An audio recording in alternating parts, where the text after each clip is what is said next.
What I'm going to do is talk briefly, for me briefly, maybe 15, 20 minutes, and then followed by Rabbi Cooper and Markowitz.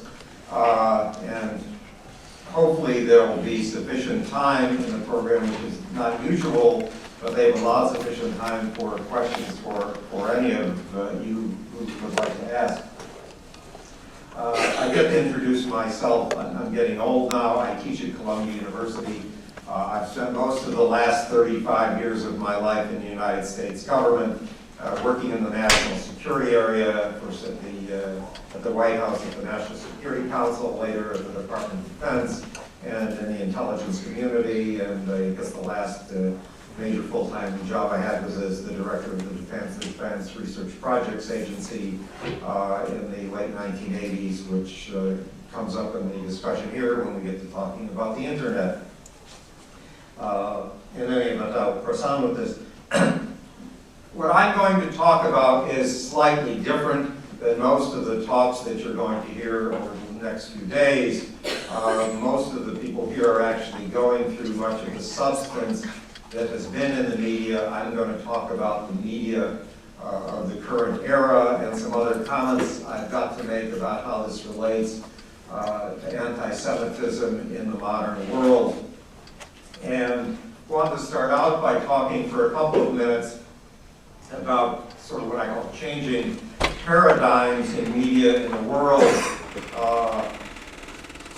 In ancient times, biblical times, which fortunately most of the people at this conference won't know more about than other conferences I talk about.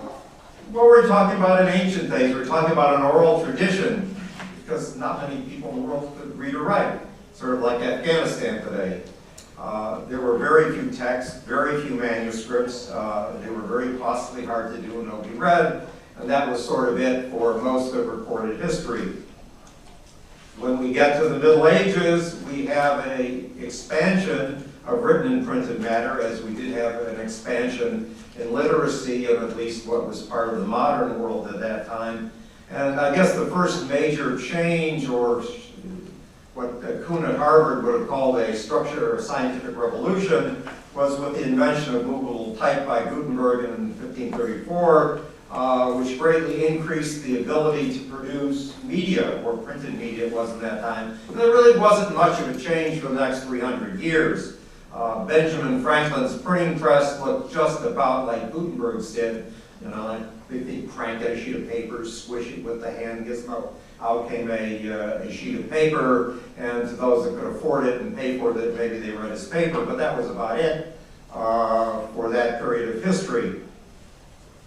The next era that came in was not until the sort of mid-19th century, and something I sort of came up with a term, the electronic era, basically came in with the invention of the telegraph by Samuel Morse, something that really did not catch on and proliferate until after the Civil War. The invention of telephone by Alexander Graham Bell in 1876, which really did not proliferate until some years later. And then radio by Marconi, if you believe that version of history, or Tesla, if you believe that version of history, somewhat later on. But by and large, the history of the so-called electronic era is communications were largely a costly boutique item. And one of the things that I'm going to talk about for the next few minutes is the subject of marginal economics, more than anti-Semitism per se, because it really is the driver in the modern world. The next era that I want to talk about is sort of the final one in the era we're living in now, which is very, very recent, and something we're terming here the internet era. It sort of started with something called the ARPANET, named after the Advanced Research Projects Agency, an agency of the United States Department of Defense. I'm going to talk a little bit about how that transitioned from a Defense Department project, the ARPANET, to the Internet in 1989, and then some of the things that came after that, like the web and the web browser. The other thing that took place, and I'll talk a bit about that, is a massive increase in bandwidth. What do I mean by bandwidth? The ability to communicate. things like fiber optic cables, advanced RF systems, and so forth. And the last piece of this that occurred about the same time is what I call digital everything. Everything you're doing in the world is digital now, and the era basically of free communication. So those are sort of four eras in media. I want to talk for a couple of minutes about what this digital revolution really is. And I want to talk about it in terms of three major things. At the last slide, if I get to this, I call the Holy Trinity. It gets a couple of laughs when I talk to Jewish audiences. The Trinity being technology, economics, and culture. Because it's not just a revolution in technology, it's a revolution in all three that have radically changed your lives, your children's lives, and even the lives of, elderly people like my 9-year-old Holocaust surviving mother-in-law who sits there with her computer and her email and her great-grandchildren's kids' images she gets. The real part about this that started was a radical change in the hardware.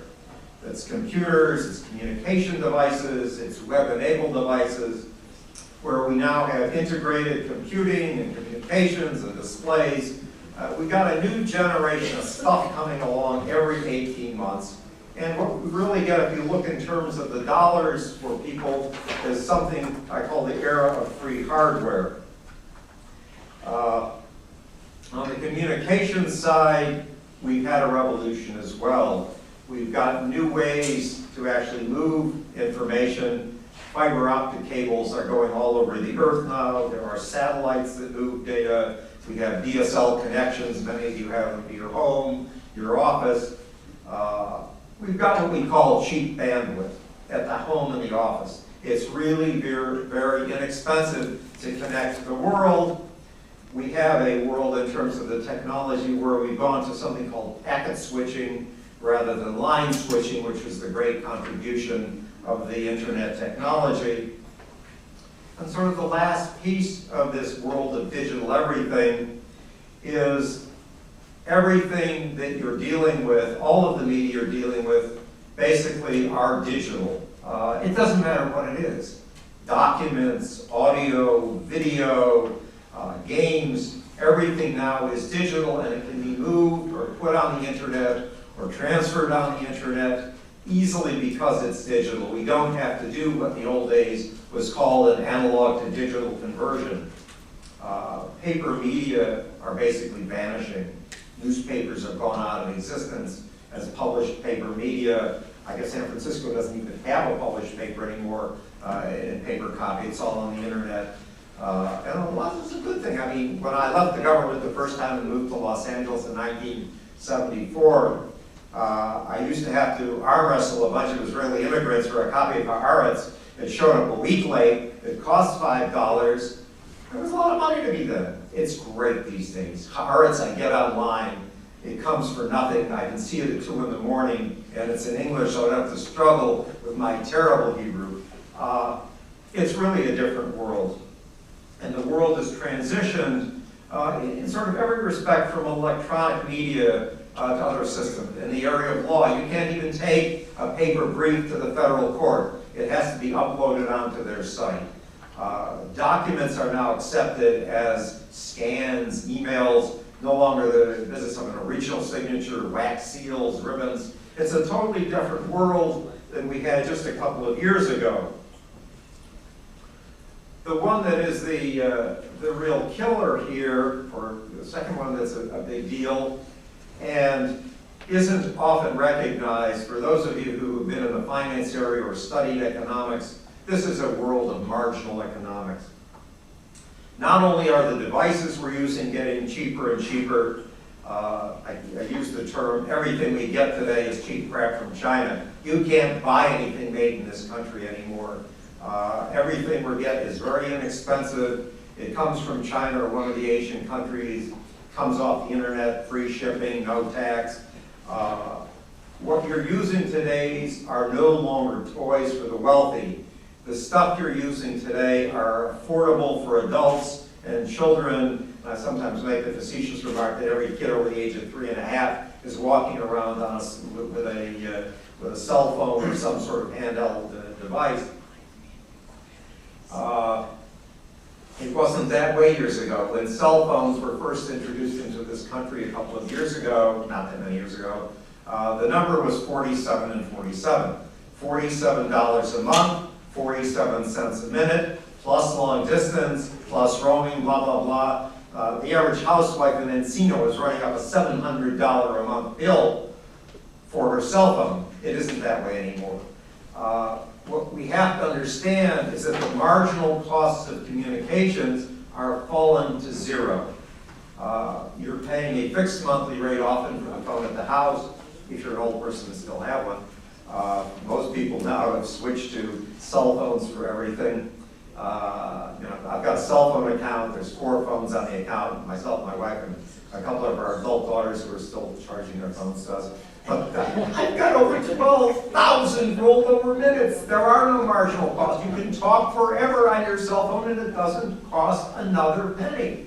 Compare that to the mid-1930s. What was the cheapest phone call you could make from New York to Los Angeles? $3 a minute minimum, and that was real money then. So what phone calls did it? Hello, Dad died from home. Click. You can yak forever now and it doesn't cost anything. The laws of marginal economics apply. There is an absolute massive increase in the amount of use of all systems. Cell phones, internet. When I first left the government, the cost of sending a telegram to Europe was 75 cents a word, and they charged you for the period. It was called a stop. And if you were lucky, it got there the next day, and maybe somebody delivered it. You can email the Bible overseas now for nothing. With a click of the mouse. It doesn't cost you anything. And if you want a phone overseas, it costs nothing. If you've got an iPhone 4 now, you can download the Skype app. You can call overseas, and you can talk forever for nothing. This is a radically different world. The other piece of the marginal economics is that the media are free or nearly free. Most of what you can get off the media doesn't cost anything. Memory now is actually charging some money, but it's a fabulous service. Most digital media, audio, video, are either free or very, very inexpensive. You want movies, $9 a month to Netflix, you can download anything they've got. The days of going to Blockbuster Video and spending real cash, long gone. And this is the first time in recorded history that media have become free. And when we invert this and we start to talk about the dissemination of materials, including things like anti-Semitic literature, anti-Semitic video, technology has become the great enabler, and the marginal economics have dictated what's going on. The last piece of this thing, based on the fact that the technology has so radically changed and the economics have changed, the culture we're living in has also changed. And it's not just business, it's not government, it's not just the legal system or the military or the medical profession, it's everything. It's adults at home, it's students and kids everywhere, it's things I don't even understand that I teach this stuff. Kids standing 5 meters away from another kid, sending them a text message. Why can't you talk to them for crying out loud? I don't get it. But it's the way it is right now. Those of you who are students at college, kids will never call home unless they need money. But they'll send email. Go figure, it's a different world. The internet and the other devices of the internet era have radically changed how people communicate and how they interact. Email and text messaging and cell phones and PDAs have become a way of life. It's a way they obtain media. It's a way they obtain entertainment. All the electronic exchanges have, in many cases, replaced personal interactions. I was mentioning to somebody the other day that I watched telephones come into widespread use in Israel. And as that happened, it no longer takes 7 years to actually get a phone in Israel. You can now go down to the kiosk and get one for a couple of shekels. But when phones were introduced into Israel later than they were in the United States, the telephone was used as a mechanism by which one arranged to have a meeting by which business was discussed. The business wasn't discussed on the telephone. It's not that way anymore. Business is transacted by telephone, business is transacted by email. It has become secondary to these personal meetings and interactions. The culture has changed. And the other stuff has gone crazy too. Social networking has now come to be a big thing. Facebook in the last couple of years has gone from a dorm room project at Harvard, that other place down the road, to 400 million accounts in almost, the blink of an eye. And then the other guys at Twitter and all this other stuff has come along. It's become a major factor in people's lives that didn't exist 2, 3, 4 years ago. Dating sites now lead all other methods by which young people get together and get married. And I got a report that the information I get from the intelligence community and my friends is that J-Date is a roaring success. My middle daughter found her fabulous husband on J-Date. It's happening all over the world. It's probably a good thing. We now have games and other new types of media, and we have websites of all kinds, shapes, and forms, from the very benign to the very deadly, including many of them that are anti-Semitic and are the hosts for anti-Semitism. And what I'm going to say a few things about that, but I'm going to actually leave the substance to my colleagues on the panel to actually, get into that in further detail. But, what does the internet and these technologies actually offer for anti-Semites? Very efficient and cost-effective communications, access to all sorts of media and information. It really is the biggest media revolution since Gutenberg and the invention of movable type in the 16th century. The cost of dissemination falls almost nothing. The ease is unprecedented. You don't have to go to the library. You don't have to travel anywhere. You can have the stuff in your own home. As a platform for propaganda, recruitment, and everything else, anti-Semitism has become very, very inexpensive. It's possible to not only disseminate, it's possible to recruit not only people for anti-Semitism, but to Islamic terrorist organizations. It's possible to provide them with training, resources, and support. We've had anti-Semitic media through the ages. It's a tradition that goes back to early times, Greeks, Romans, and so forth. I've put a couple of things in here just so I don't have lots and lots of words. We started in the 16th century with pamphlets of Martin Luther and, all sorts of other bits and pieces that have appeared over time. One of the largest things that really has appeared in the whole world of anti-Semitism, if you look at it over the last few hundred years, are cartoons, and there's a gazillion of them available, so I won't put up all of them. Other symbols that we used before the internet era, things like clothing and badges. The last one is sort of the one that you see most commonly from the Third Reich. Just to give you a couple of ideas as to why this has happened and happened so quickly, I got an email the other day on a piece I'm working on this whole proliferation of secrets on the internet. One of the newspapers asked me, who was in charge? How did this happen? And I tried to tell him there wasn't anybody in charge. He doesn't get it. This whole business began, cybersys, as we call it in the net, as an experiment in the 1960s at the Department of Defense at the Advanced Research Projects Agency. It had nothing to do with email, and the web wasn't even part of the concept. The original network was 4 computers, one at UCLA, one at Stanford, one at Santa Barbara, Utah. Early on, the transition to the internet took place a few years later in 1989, with all deference to my dear friend Al Gore, who got a really, really bad rap on this thing as his colleague in this monstrosity. He did not invent the internet. What Senator Gore, then, who was chairman of the R&D subcommittee of the Senate Armed Services Committee, did do was introduce a bill into the Congress and the Senate, which gave me $250 million to make this happen. It was Gore's bill, and it was my signature that moved this money to make it happen, and he got a bad rap on that one. But my role in this could have been performed by a trained monkey with a pen. But he does deserve a great deal of credit in history for standing up and getting us a $250 million, and then a couple years later another $300 million, to actually transition this from an experiment in the Defense Department to something that's changed the world. And it could have been the best couple $100 million this government has ever spent, but anyway. What we've had since '89 is an absolute explosion of this technology around the world, and I can absolutely guarantee you, having sort of been there, that it was never expected. Nobody at DARPA, used to be ARPA, they keep changing it, or anyone else ever expected this to take place. You didn't have these slides, some of you want to look, it's just sort of traces some of the things that took place over the time, from an original doctoral dissertation, a RAND study in the early 60s, to some of the things that have come along in the 1980s.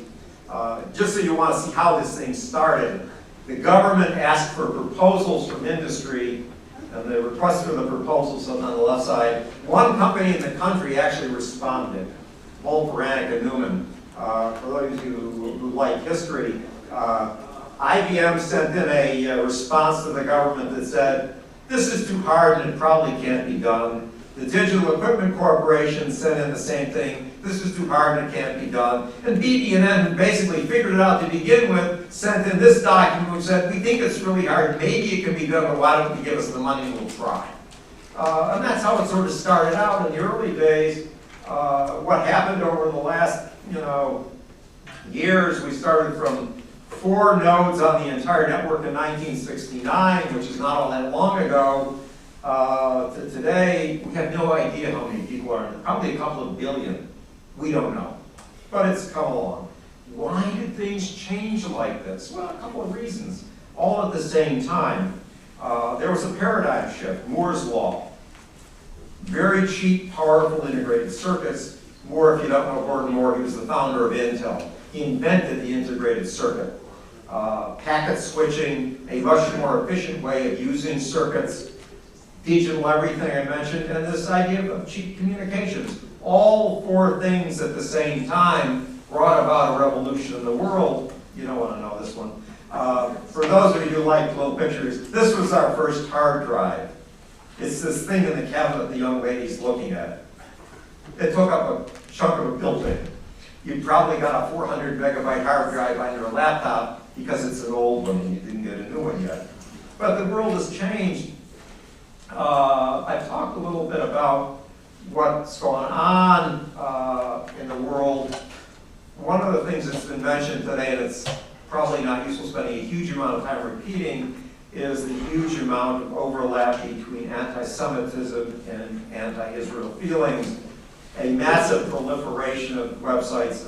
Gabi Wyman in YIISA, who keeps track of these things at his center here, has got, give or take, 800 or so Islamic and Al-Qaeda websites, native languages and others. It is the medium for the modern era, and I think Rabbi Cooper's got a couple of things to say about that, so I'm going to leave that piece to him. One of the questions that comes up, because I'm more of a technologist than a biblical scholar, can we stop it, or should we? There are some First Amendment concerns in the U.S. The French tried blocking some stuff that didn't work real well. There's really some technical issues similar to blocking the porn sites. It's hard. Maybe you can stop some stuff in the short run. In the longer run, it's very, very hard. There's a lot of sites around, and I think Robert could talk a bit about that. There's an overlap in some of the areas between anti-Semitism and some of the other radical things we're seeing, particularly the animal rights terrorists, which has become a California problem. I have a sort of personal interest in that. The principal target of the eco-terrorists in the California area happens to be my wife. The people getting arrested are in front of my house. There are cop cars that sit there 24 hours a day. There are some of the demonstrators here. Then they firebombed our home twice in the last couple of years. So this whole idea of, people going after Jews, things they stand for, their stuff on the internet talking about my wife as Hitler with a vagina. It's not a kind world, and the internet does promote a great deal of this. I've got lots of examples of what some of the sites look like, which I'll pass on for the time being. I want to make two other points before I yield the floor here about the internet era that go beyond the technology and the communications. There's a couple of things that have happened in the same period of time that have made the situation a whole lot worse. The first one has to do with what Dave Rappaport calls the fourth wave of terrorism. And he calls that the religious wave of terrorism and the rise of radical Islam. It really began in 1979 because of sort of the Iranian Revolution, the evolution of the Islamic secular state, a new Islamic century, and the Soviet invasion of Afghanistan. There are a lot of examples of Sunni Arab terrorist attacks. Probably one of the other things that had a huge impact was the fall of the Soviet Union in 1989, which was the same year we gave away the ARPANET to become the Internet, where you had religion defeating a secular superpower, and the former Soviet Union lands with large Muslim populations becoming fertile fields for terrorists. The religious narrative, really political events, provided hope for the religious states. The Iranian Revolution showed they could defeat the Soviets. Islam was the heart of this wave, but there are others as well. The American role in the world changed to that of being the great Satan. The chief antagonist after the Soviet Union was now defeated. Jews are the driving force in American foreign policy, and the need to eliminate the American presence in the Arab world really raised its ugly head as anti-Semitism. The Quran readings have been covered at great length already today, and you know what they've had to say. The second piece of this is, apart from the Islamic Revolution, has been the spread of the Muslim world and the Muslim diasporas today, particularly in Europe. A short 2 million in Great Britain, where you've had 30 terrorist plots, 1,500 extremists under surveillance by MI5, 6 million in France, 3-point-some million in Germany, and so on, and well over 1 million in the United States. And these are old numbers that need to be updated, but the basic point is there has been a huge migration of Muslims to Europe and the United States, where they do form a bed and a core for both anti-Israel and anti-Semitic operations. There's been a huge change in the terrorist model. The 9/11 business is probably a thing of the past, and we're looking more on drawing on domestic Islamic populations. And they are doing their recruitment through the internet and other methods. And you're seeing these were all taken in Europe. This is not in the Arab world. And I've got a couple of final thoughts before I turn it over to Rabbi Cooper. First, in the internet era, technologies are essentially key enablers. We have old and new media that are available at radically lower costs and provide widespread access. The other thing is we live in a dynamic world. The pace of change is very rapid. It isn't going to stop, and we're going to see newer things as we go along, and they may be for the worse. As I was leaving the government at the time of Perestroika, I got asked to give a speech on the subject of personal communications in Moscow. So I'm giving this talk on personal communications in 1990, just as the internet was happening. And I was giving a talk, and part of the speech talking about something I call nomadic electronics. I said, in a few years, you're going to be walking around with a single device. It's going to be your telephone. It's going to be a connection to the internet. You're going to have music and video pictures on it. And they thought I was absolutely crazy. They were probably right, but it did come to pass that you're all walking around, well, you probably do, with a gizmo that's got all of this stuff on it, and it's part of your daily life. You have to remember that it's not just the technology, it's what I really call the Holy Trinity here. It is technology, it's economics, and it's a change in the culture.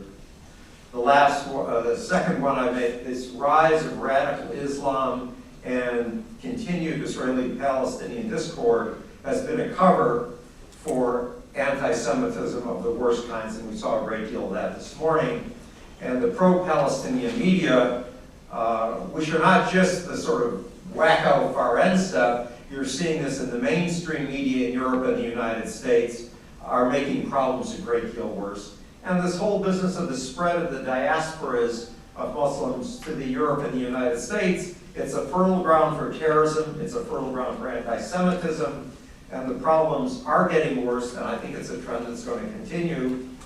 And at that point, thanks, I'm sort of done with the time I wanted, and now, if you've got questions, I'm happy to take them, but let's let the others do it, and then I'll sort of call on anybody who has questions about what I've said.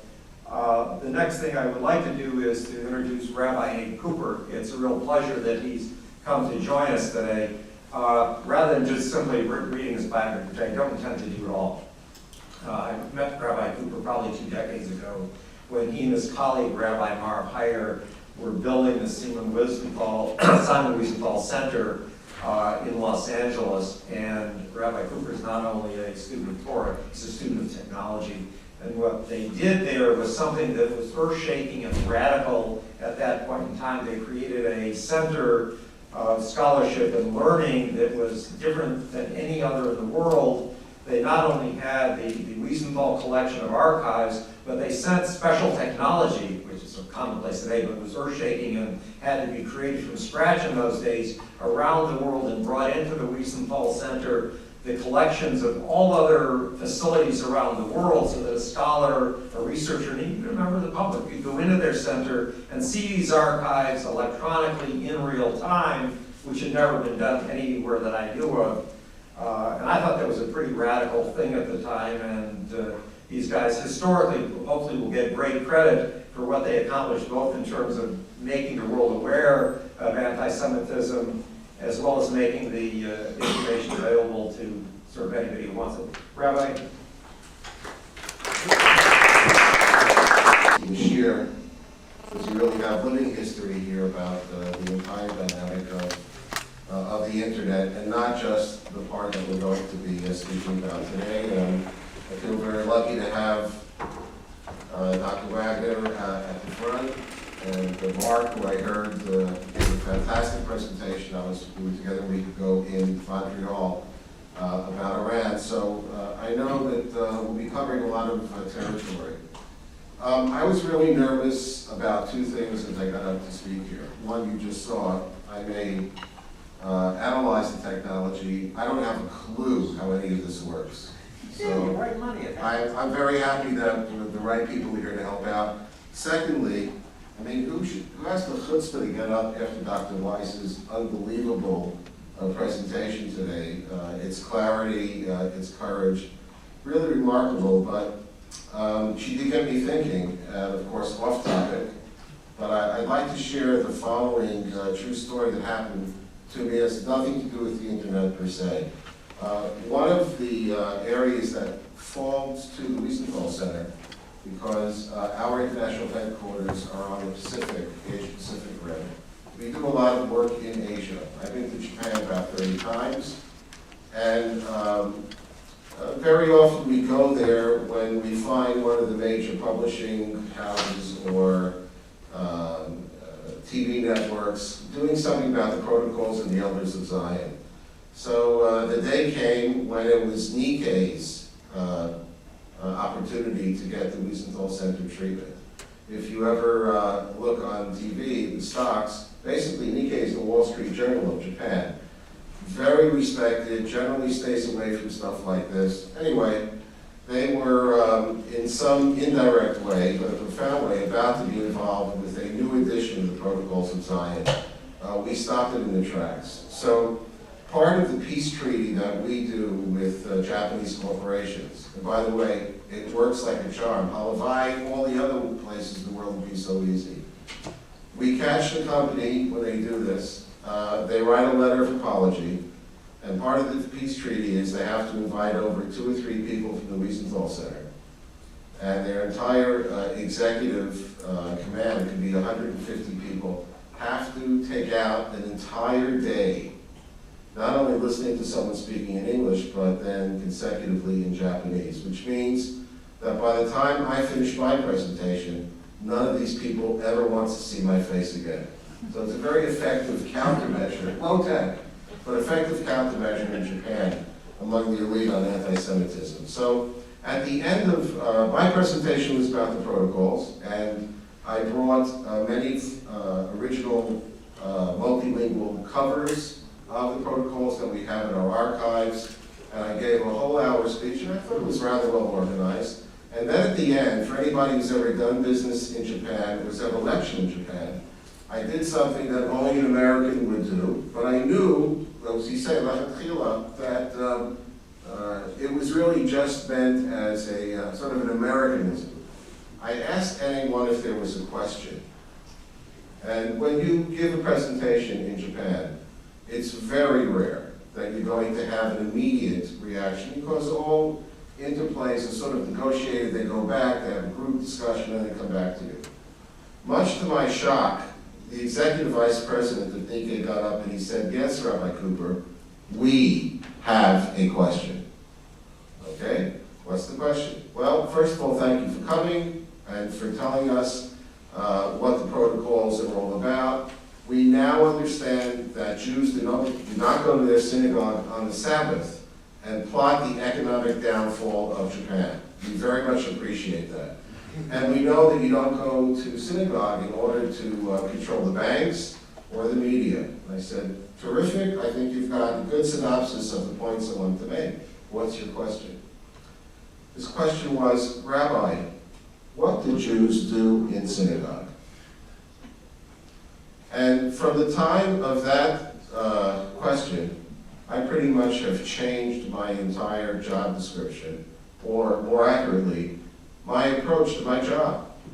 And it's sort of, I felt very much connected to Professor YIISA's underlying point of her presentation is that we really have to figure out a way how to get out from under the automatic defensive posture. You know, we don't beat our spouses, and we don't do this, we don't do that. And here was at least one honest Japanese person who wanted to know, so what exactly do you people do in shul? Anyway, I thought that's something I would share with you. It's something that I carry with me each day in my work.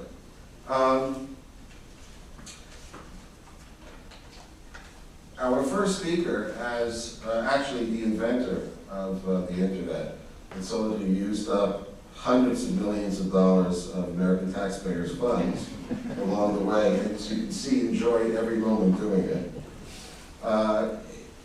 I think he gave a very good context to the issue that we're looking at today. I come from a completely different perspective. When Rabbi Heyer, my mentor and boss and friend, went to see the late Simon Wiesenthal in 1977 in Vienna and asked for his good name, quoting Shlomo HaMelech, right? A name is more precious than oil.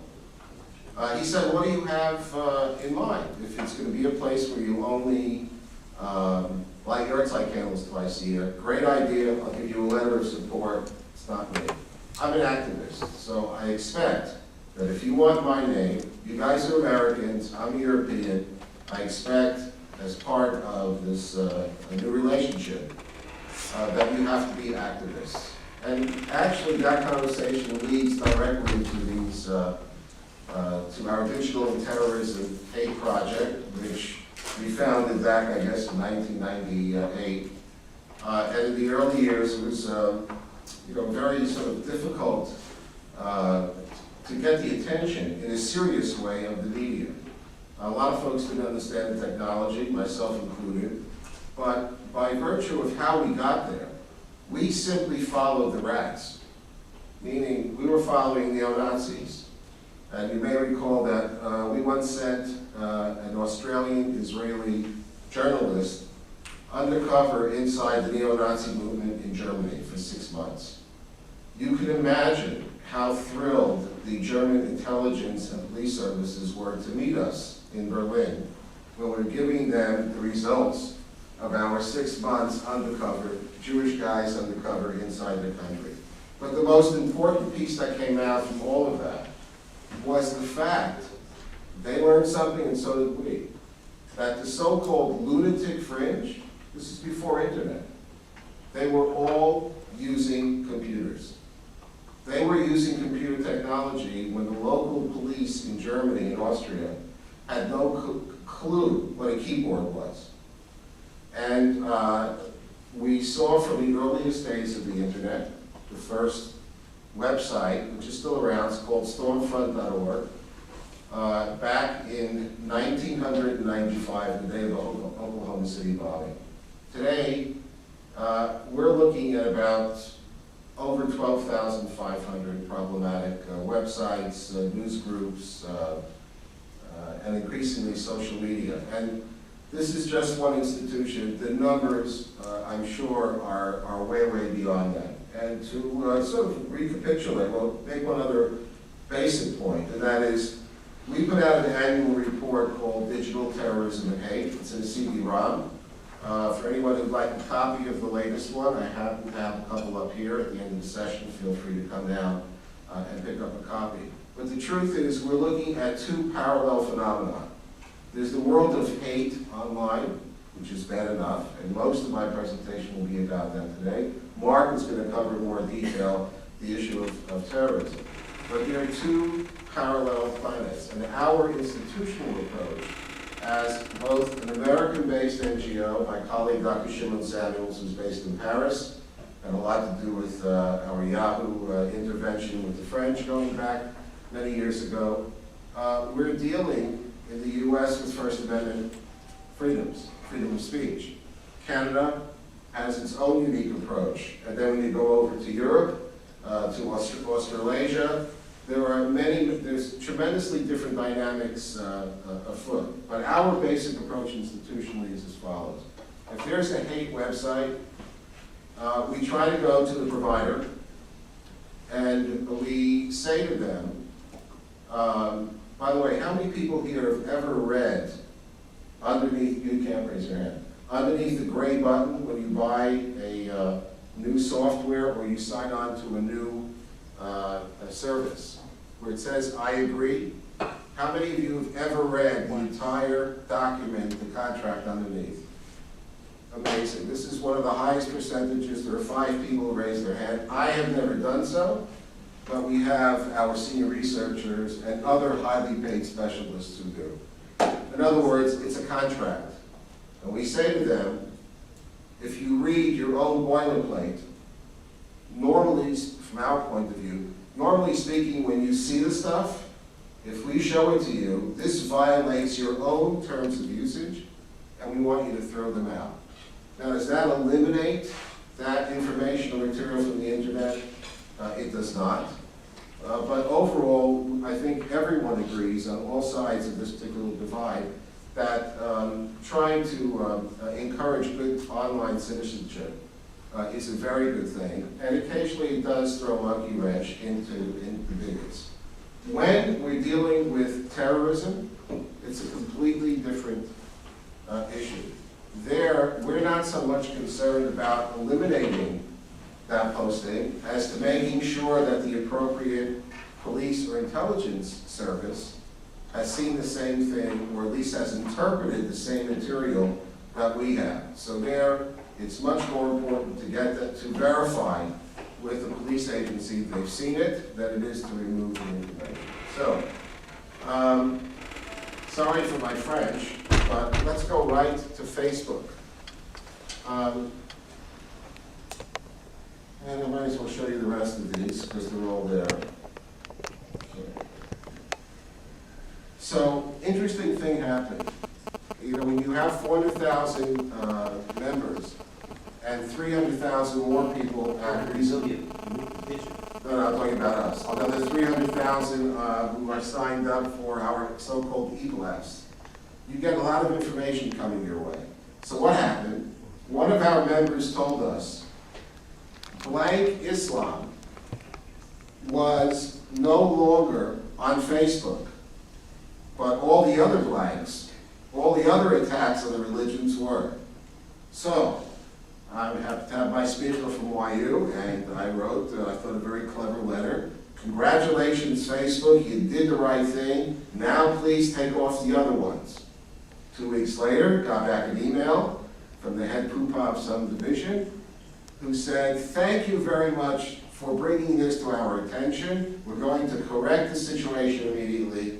And they restored blank Islam. And by the way, this all happens in a much broader context, because one of the subtexts of at least my presentation today is that in the last year, our center has met probably with Facebook folks and actually trained some of the Facebook people about 5 or 6 times.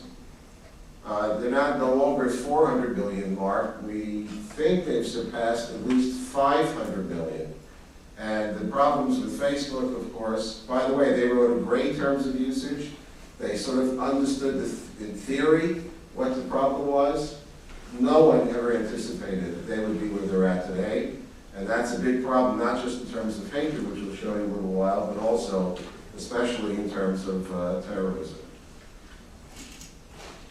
Well, by the way, why does Facebook allow these sites attacking religion? Because they consider it to be speech. They have freedom of speech. By the way, they also consider this stuff, Shoah denial, also to be a speech issue. I will say that when we were able to show them that the material was coming or validated by a government, in this case Iran, they did take off some of the stuff. So I would just start by saying that, let's say last Thursday we spent 5 hours at Yahoo. The average age of the people we met with, about a third, not half, but a third of my age. We've been with YouTube and Google, which is an interesting new world for Google. Never was into content until recently. And I would just say that any of us who have any concerns in these areas can either send us the material or draw a straight line to these important social networking addresses, because that's where the action is at today. Increasingly, that's where hate and terror groups and their support systems are going to. And also, there's one other thing I want to get about social networking down, because I want to leave Mark the maximum time also, is that they are sort of disabling our whole numbering system. You know, the media cites a 20% spike in the number of hate postings. 15%, 20%, over 10,000. Well, we live in a world today, as you know, when you had that beautiful counterattack on the flotilla from using humor, right, from Israel, Carol Glick went over 1 million. So everything about these social networks are viral. That's the good news. You can imagine again what the bad news is. So do you count every single one of those pages or repetitions as its own crime, or do you just do a singular one? It's rendering all this pretty good. Does anybody know what this is before I go into the details? It's been in the news. Actually, Yad Vashem, I believe, came out and the Israeli government asked them to attack it. This is the digitizing of a Holocaust cartoon book that the Iranian government put out about 2 years ago. This just went up a couple of weeks ago. And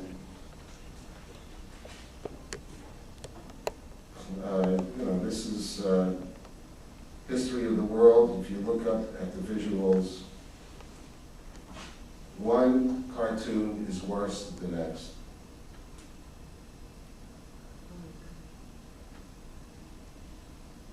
You know, I'm here in the presence of Professor Deborah Lipstadt, one of our heroes, and she put everything on the line to fight this stuff and to defeat it. And it reminds me of something that Hillary Clinton said the other week at our meeting on anti-Semitism. She got it right. Is you think you have one part of this issue cornered, and before you turn around, it's morphed in a way so as to allow the Iranians to do this kind of stuff and to, in many ways, disable the anti-Nazi laws that Germany has had in effective use for decades.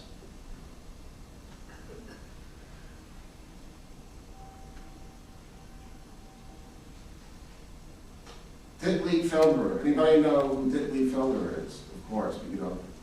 Yeah? Okay. Dietlieb Felderer did not wait for the internet to become a Jew hater.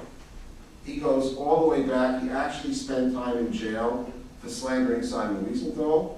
He is, along with, I guess, Ahmed Rami, who's an ex-Moroccan living in Sweden, the two most prolific Jew haters in Sweden.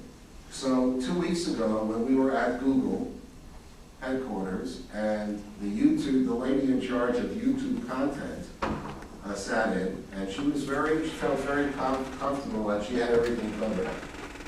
Dietlieb Felderer, I'm not going to repeat what this says up here. It's pornography. Okay, he had on YouTube and Orkut, which is another associated social network site, 35 anti-Semitic blogs.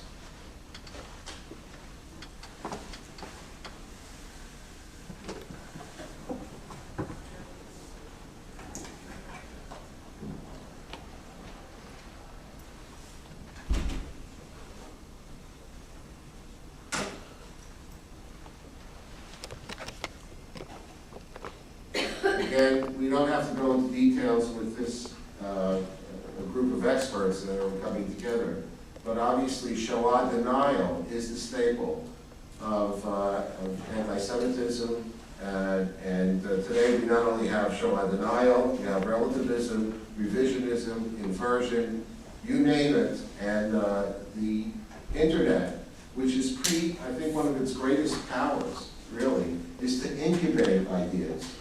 You know, you can have something on life support for a very long time, and maybe it was already in a dustbin of history.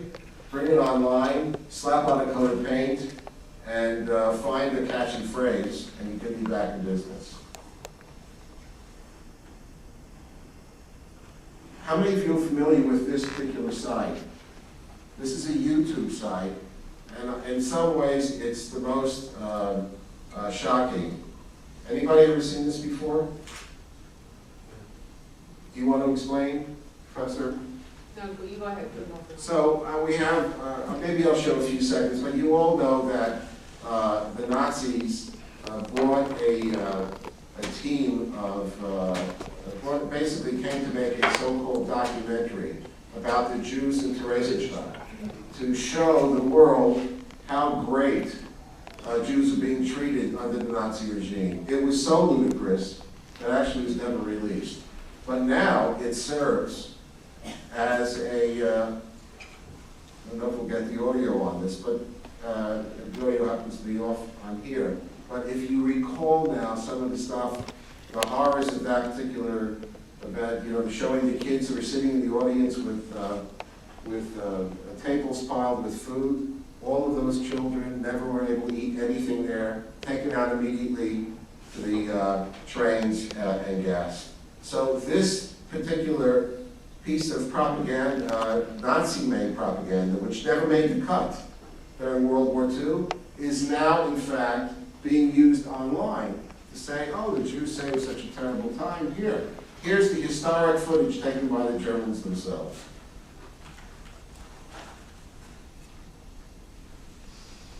Now, this is very interesting, not only because of its ugliness, but because it's tied to a mainstream debate that's going on right now, right? Not just Lithuania, but other fairly well-known Europeans have backed an idea that the International Holocaust Memorial Day should be dropped. That's January 27th. And it should be combined with a singular Memorial Day for the victims of the Shoah as well as the victims of communism. So this is actually going on in real time. And surprise, surprise, you see the ugliness underneath it, which is again an attempt to sort of make its way into the mainstream.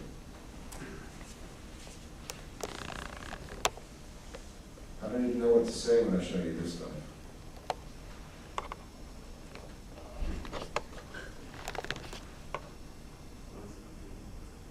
So Norway, which you might not think is at the top or near the top of our problematic countries, actually is, unfortunately, in many ways, at the top. Knut Hamsun was, I think, the first Nobel Prize winner for literature in Norway.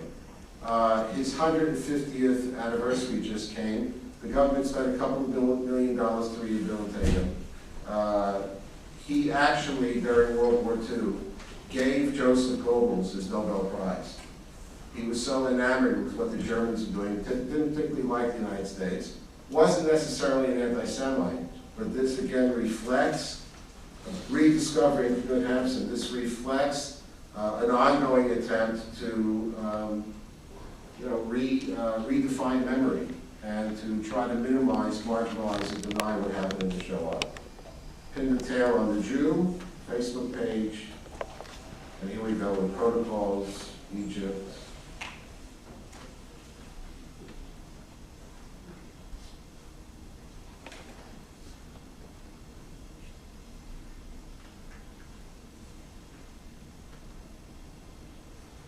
How many of you have heard about this?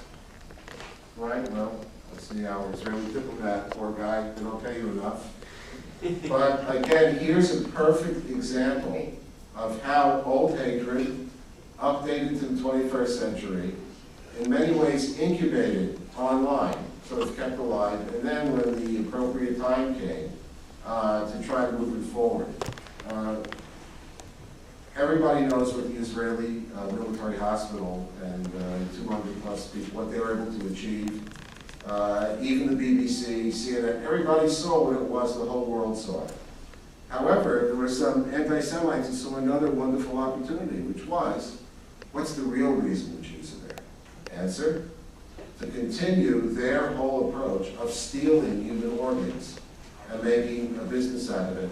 We can sort of snigger at it, laugh at it, dismiss it, picked up by the Iranian news media, and as we know also earlier, just a few months before, we had the front page story in a leading Swedish newspaper in which suddenly the government of Sweden overruled its own ambassador in Israel and withdrew its condemnation of that hate thing. So what used to be a kind of, if you will, a flat or one-dimensional promotion of an idea will now make its way to YouTube. Just quickly, this was the guy at T West who did it. Some of the classical Jew hatreds making their way back. This is from Palestinians. You'll excuse me if I skip here. I actually have a rap, anti-Semitic rap, but I don't think we need to see that. Now, here's a very interesting thing also, and that's trying to control or redirect or reformulate news. This gentleman, John Patrick Bedell, in case you forgot, he's the man who came down the subway at the Pentagon, and he wounded 2 security guards and he was killed. There was absolutely no indication that this gentleman had anything whatsoever to do with any anti-Semitic views or whatever. That didn't stop the neo-Nazis and the white supremacists online from taking ownership, if you will, of that deed. And then, of course, you had James von Braun. If you remember, he died in prison recently at the age of 89. Here again is a classic kind of, I think, internet story. This is a man who not only kept his hate alive over decades, for him, the internet provided the ultimate validation of his views. This guy was very hyperactive online, and eventually he decided that he wanted to go out and act out on his hatred, and he was the one who attacked and murdered the security guard at the U.S. Holocaust Museum. And of course, when he died, he became a big hero to the online bigots. This is actually from Canada. It's really interesting. It's a great website. They actually have most of the top headlines of the day. They just make one little change. Whatever bad happened, they just insert that the Jews did it. And it looks like a pretty good news source at first look.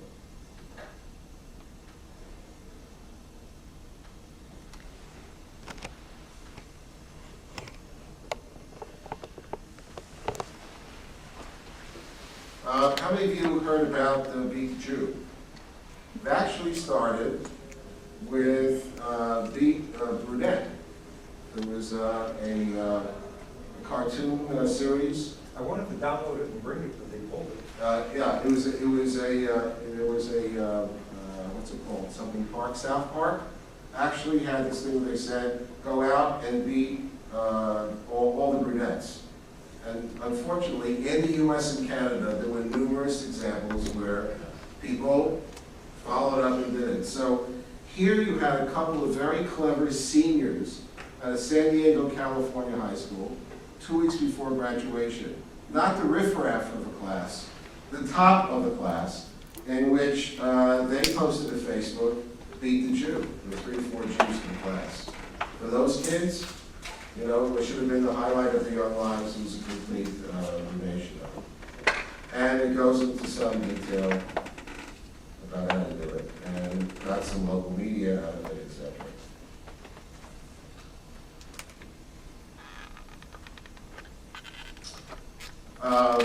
One of the things that we're all focused on, anyone who's looking at the internet, are conspiracy theories. The internet was made for conspiracy theories and vice versa, and you can imagine which ones. And guess who co-opted it? The more serious people, the terrorists. We've had now the so-called, individual, the shooter at down at Fort Hood. You've got Jihad Jane and all the rest of these individuals. Here you have Hezbollah working out.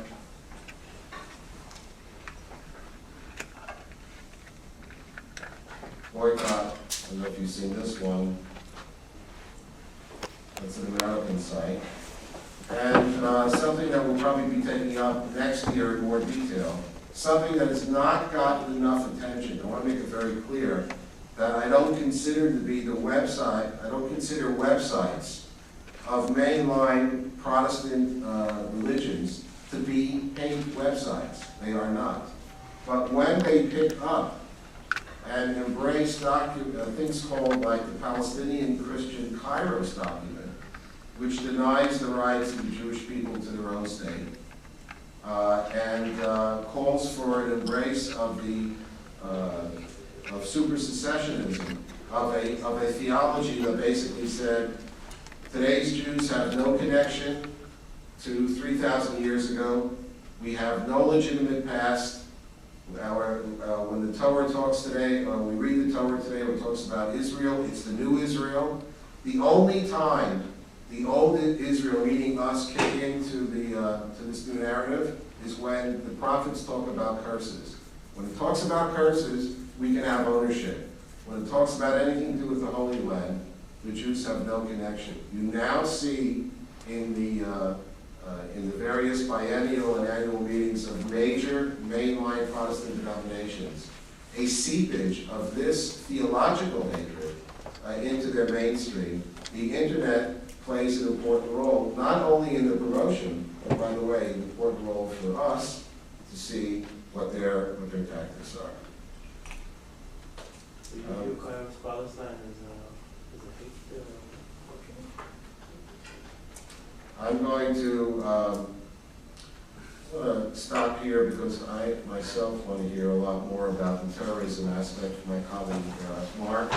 But I will say again, if you see something that you feel needs to be dealt with, my first suggestion, urging, is draw a straight line to the provider. If you get an answer, that's the best.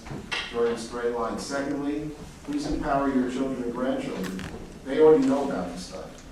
But actually, it would help if you actually spoke with them. If you're having a problem with a particular provider, you can throw us an email. But if you see something, or your kids or grandchildren see something, we have a simple email. It's the letter ireport@weissanicole.com. Please send them along to our attention, and we'll try our best to do our share.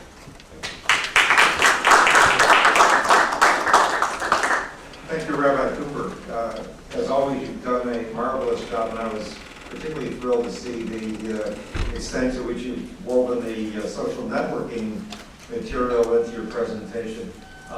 Mark, we're taking advantage of the mentally incapable and here in other cases of children. U.S. government needs to go on the offense in order to discredit the jihadist narrative by making these examples available through the Muslim world. In other cases, they can use things like search engine optimization. This is when you do a Google search, and I'm sure many of you have Googled your own name and found really interesting things associated with that. I know I have. Well, search engine optimization allows you to influence the top 10 searches that are connected to any keyword search. So if you put in Osama bin Laden in an Arabic site, more often than not, words will come up like hero and martyr, great defender of the Muslim faith. Well, with search engine optimization, you can actually change that listing so that the top 10 that come out actually reflect who this man is. This is something that, again, it's a simple tool that's used in the corporate sector all the time. It's very helpful for shaping the narrative. I'm going to end by highlighting some of the challenges. Clearly, First Amendment issues, legal restrictions that exist out there, outdated laws. There still is an education deficit, despite the great work that Rabbi Cooper is doing in Memory and Palestinian Media Watch. There is still a reluctance in this country to go after media outlets, as there is a reluctance to go after charities, and terrorist organizations are exploiting this by using seemingly innocuous institutions to operationalize their terrorist activities. Thank you.